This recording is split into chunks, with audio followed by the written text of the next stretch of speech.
Главные события уходящего понедельника, 10 февраля, в материалах наших корреспондентов. Это «Итоги дня», в студии Петр Васильев. Здравствуйте, вот основные темы выпуска.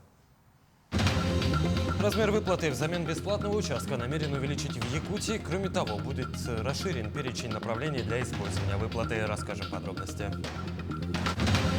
В республике в самом разгаре отчеты правительства. Члены Кабмина работают в Мирнинском и Нерюнгринском районах. Пора готовиться к весне. В Якутске коммунальщики приступили к уборке снега с улиц столицы. Расскажем, как идет работа и какой объем предстоит убрать. Все лучшее, как известно, детям. В республике завершается строительство самой большой школы в регионе. Когда ждать? Вот и чем удивит здание школьников. В Алдане прошел ежегодный турнир по хоккею с шайбой среди ветеранов. Узнаем, какие команды вошли в тройку призеров. В начале выпуска федеральной повестки в Госдуме обсуждают изменения порядка перерасчета пенсий для работающих пенсионеров. В настоящее время перерасчет страховой пенсии и ее доли по старости ограничен приростом в 3 балла. С 1 августа 2024 года это привело к увеличению пенсии максимум на 399 рублей 15 копеек. Согласно инициативе, текущий тариф страховых взносов, которые платят работодатели, одинаков для всех работников, в том числе для работающих пенсионеров. Это вызывает вопросы о справедливости перерасчета пенсионных выплат. В Якутии тем временем на 100 тысяч рублей намерены увеличить размер выплаты многодетным семьям взамен бесплатного земельного участка. Об этом сообщили в Министерстве труда и социального развития региона. Отмечу, что уже подготовлен проект решения правительства, в соответствии с которым предлагается увеличить размер единовременной выплаты до 300 тысяч рублей. Кроме того, будет расширен и перечень направлений для использования этой выплаты.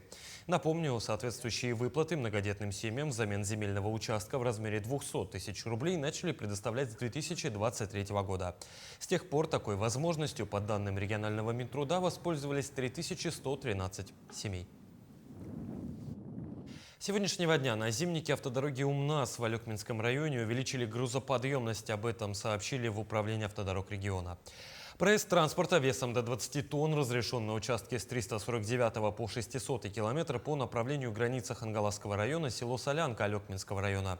Надлежащее технико-эксплуатационное состояние автозимника, напомню, обеспечивает подрядчик «Меркурий». Ну а коммунальные службы перешли на усиленный режим работы по вывозу снега. Бригады Якутдорстроя в круглосуточном режиме производят уборку и вывоз снега с улиц столицы. На каких маршрутах работает спецтехника, выясняла Вероника Таёрская. В Якутске стартовал трехмесячник по весенней санитарной очистке города. Коммунальные службы выполняют работы по вывозу снега, грейдированию улиц, очистке тротуаров от наледей, посыпке пешеходных зон и дорог песком. Для непрерывной работы задействовано 95 единиц спецтехники и 55 сотрудников. Привлекаются подрядные организации. В период с 14 октября 2024 года по 9 февраля 2025 года было вывезено на снежный полигон по улице 50 лет Советской армии порядка 176 тысяч кубометров снега. Силами Якутгорстроя с улиц Якутска было убрано 131 тысяча кубометров снега, порядными организациями 45 тысяч кубометров. За прошедшую неделю вывезли более 23 тысяч кубометров снега, из них 16 тысяч кубометров компании Якутгорстрой, порядными организациями порядка 7 тысяч кубометров. Работы по вывозу снега ведутся круглосуточно. В данный момент у нас работает 5 потоков по следующим улицам. Это микрорайон Марха, улица Школьная, улица Мархинская, улица Олега Кошевого, улица Кирова и проспект Ленина. Также у нас задействованы противогололедные мероприятия. Проводится подсыпка речным песком перекрестков и карманов автобусных остановок. Проводится грейдирование улиц по улицам улица Дальняя, Клара-Цеткин, Кутузова, Ленская, Пионерская, Ушакова. Большая работа по вывозу снега проводится в Центральном округе Якутска. В настоящее время бригады сосредоточены на основных улицах. В плане у специалистов управы стоит очистка улицы Курашова. Всего с начала февраля с улиц Центрального округа вывезено более 360 кубометров снега. Подрядчиком управы проводятся работы по очищению тротуаров, пешеходных переходов от снега. Тут стоит отметить, что в прошлом году нами был проведен анализ. То есть специалисты по жалобам отрабатывали граждан, сами ходили. И скользкие участки в настоящее время очищаться не будут. То есть по положенному ГОСТу 5017 от 2017 года мы соблюдаем требования, оставляем до 30-60 сантиметров снега. В настоящее время заполненность снежного полигона составляет 30%. По информации городской администрации, все работы ведутся строго в соответствии с графиком, а также с учетом всех требований безопасности. Вероника Таюрская, Александр Сыромятников, Георгий Григорьев, Якутск. Все лучшее, как известно, детям. В республике завершается строительство самой большой школы в регионе. Образовательное учреждение по улице Ивана Кульбертинова примет детей уже осенью этого года. Чем уникален этот объект, знает моя коллега Надежда Саханская. Отделочные работы – финишный этап любой стройки. Сейчас в СОШ номер 40 наводят последние штрихи. Рабочие собирают мебель и занимаются ежедневной уборкой помещений.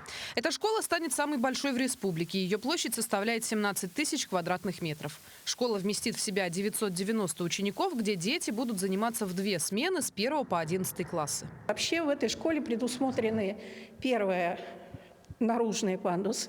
Второе – возможность свободно проезжать по школе беспороговая система и лифты, которые тоже дают возможность поднять маломобильных ребят на любой этаж. Да? И самое главное, система безопасности предусмотрена для случая, если вдруг в школе возникнут какие-то там опасные ситуации, типа пожара и так далее. То есть есть места, где дети могут находиться с подпором воздуха и обеспечивается им безопасное нахождение до момента их эвакуации. Объект образования уникальный тем, что его конструкция выполнена в форме буквы «Н», что позволит инсолировать все помещения. А на пришкольной территории разместятся не только спортивные и игровая площадки, но и зона для занятий наукой. Дети смогут проводить здесь первые климатические наблюдения и опыты. Самая большая школа в республике поражает своими масштабами. Вот чего стоит только один спортивный зал, площадь которого составляет 540 квадратных метров. Здесь есть все. Вот постелили, например, спортивный линолеум. В ближайшее время установят волейбольную сетку. А так уже есть, например, ворота для футзала или, например, баскетбольные кольца. В общем-то, раздолье для тех, кто хочет связать свою жизнь с спортом, начиная со школьной скамьи. Не забыли и про тех, кто любит укреплять различные группы мышц. Так, например, на 2-м этаже, здесь на балконе, есть различные тренажеры, которые будут задействованы для многочисленных упражнений.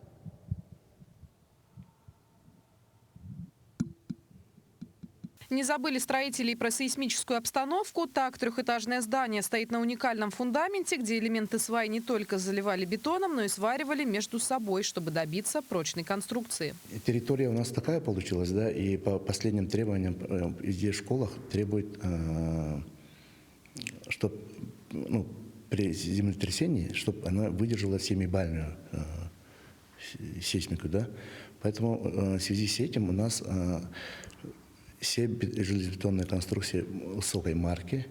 Работа проведена здесь самым основательным образом. В школе есть система внутреннего контроля, где параметры и показатели вентиляции, электричества, отопления поступают на общий сервер. Не забыли о системе контроля доступа, где дети и учителя будут проходить через турникет.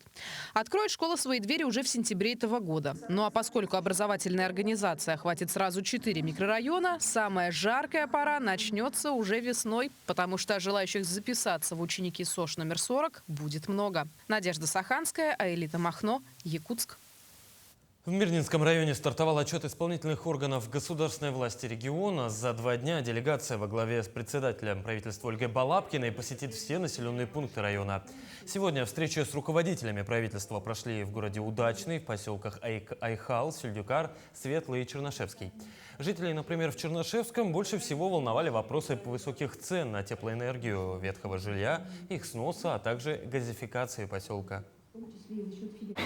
Просим рассмотреть возможность подключения перевода электричества, чтобы рассматривался отдельным тарифом, как для отопления при использовании. Потому что сейчас цены что на освещение, что на отопление у нас идут одинаковые. Поэтому для отопления, если есть возможность, чтобы был установлен отдельный тариф на электроэнергию. И в продолжении темы в эти дни делегация под руководством главы Кабинета министров Республики Кирилла Бычкова работает в Нерюнгринском районе. Все подробности в нашем следующем материале. Свою работу правительственная делегация начала в поселке Чульман, где осмотрела ход строительства 3 домов, предназначенных для реализации программы переселения из ветхого аварийного жилья. Затем прошли первые встречи с населением и личный прием граждан. Народу пришло много. Проблемы остались у нас, в принципе, те же. Это ЖКХ, это большие грузы, которые курсируют на территории поселения. Это вода, это тепло. Но я думаю, что сегодня наши чульманцы получили исчерпывающие ответы на свои вопросы. Правительство о наших вопросах, о наших проблемах знает. Меры конкретные предпринимаются. Я думаю, в ближайшее время наши вопросы будут решены. Это радует. Свою работу делегация продолжила в поселке Серебряный Бор. Встречи с жителями поселений прошли очень эмоционально. Членам Кабинета министров были заданы острые вопросы и озвучены проблемы, требующие самого оперативного решения. Я обращалась сейчас к министру здравоохранения, к Афанасьевой, по поводу того, чтобы возобновили работу нашего больничного комплекса. Хотя бы по 10 коек выделили нам для того, чтобы наш больничный комплекс функционировал. Мы обратились к Вячеславу Павловичу, это министр ЖКХ и энергетики, по поводу того, что у нас пришли платежки за январь за отопление.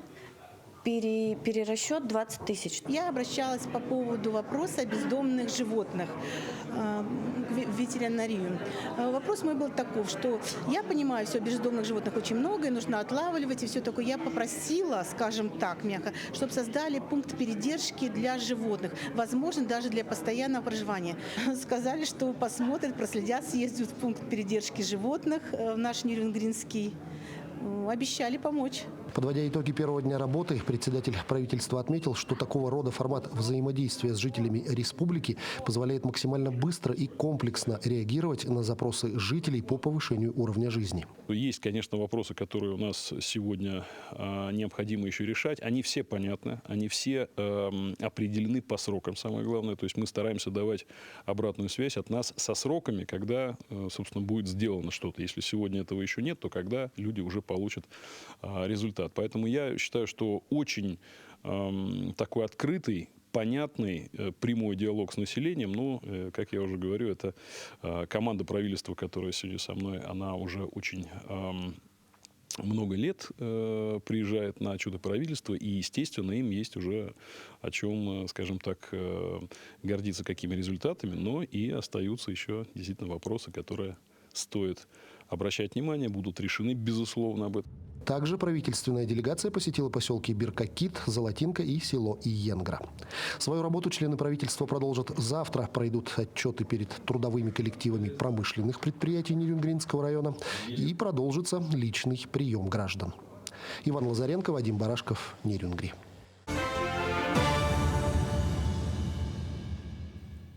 В Ленске в выходные прошло спортивное мероприятие «Отцовский патруль». 22 участника, 11 семей, папы с детьми в преддверии Дня защитника Отечества поборолись за звание самой спортивной семьи.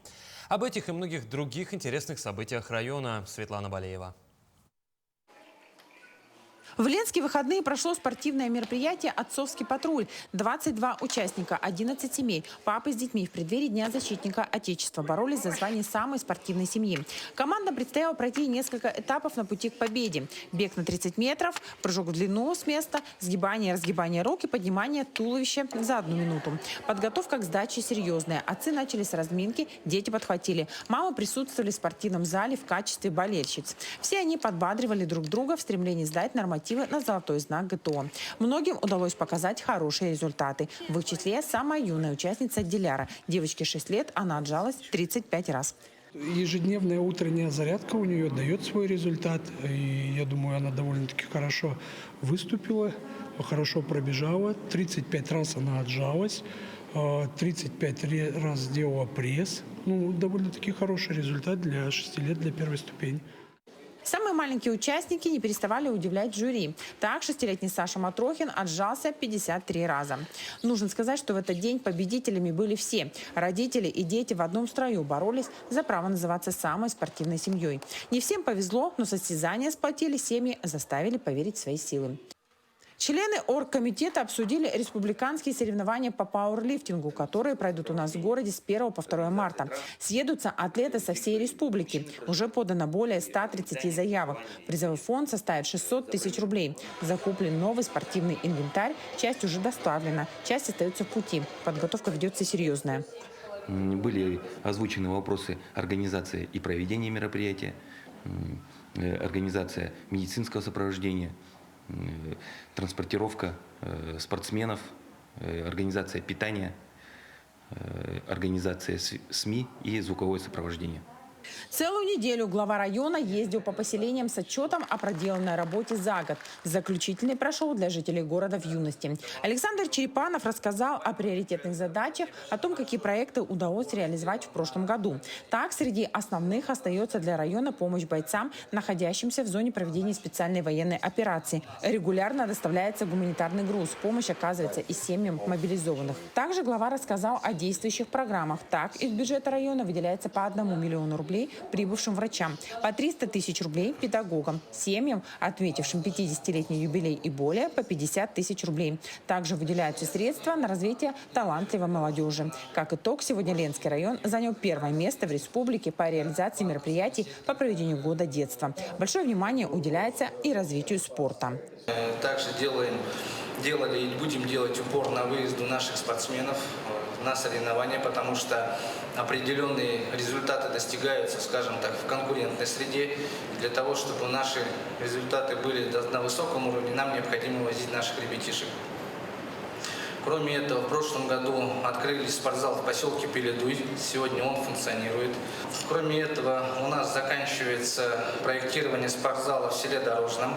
Идет проектирование небольшого спортзала в поселке Витим, потому что отрасль спорта, она сегодня важна. Если мы зацикливаемся только на здравоохранении, то нам нужно активно вести профилактику здорового образа жизни.